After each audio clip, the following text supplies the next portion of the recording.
মিষ্টি কুমড়ো ভাজি করব, সেজন্য মিডিয়াম সাইজের একটা মিষ্টি কুমড়ো নিয়ে নিলাম। এবার কেটে ভালো করে পিস করে নেব, টুকরো টুকরো করে।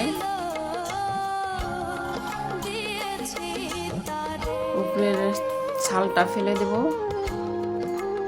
টিকটকে আমার ইউটিউবে লিংক আছে, প্লিজ আপনারা একটু সাবস্ক্রাইব করবেন। দেখেন হয়ে গেছে, পিস পিস করে কেটে নিয়েছি, পরিষ্কার করে ধুয়েও নিয়েছি। কড়াইতে তেল গরম করে শুকনো মরিচ দিয়ে দিলাম, একটু কালি জিরে ফোড়ন দেব, পেঁয়াজ দিয়ে দিলাম পর্যাপ্ত পরিমাণ।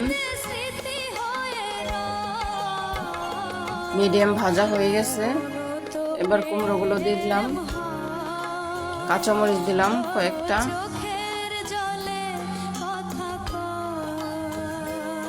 সামান্য হলুদ দিলাম কালার আসার জন্য।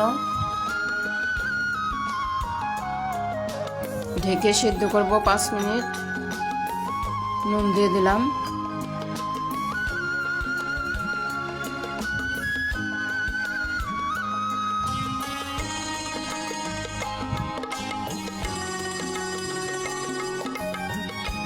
একটু খেজুরের গুড় দিব, মিষ্টি কুমড়োর মধ্যে আমরা একটু চিনি বা গুড় দিতে হয়, সেই জন্য আমি অল্পই দিলাম স্বাদটা ভালো হওয়ার জন্য।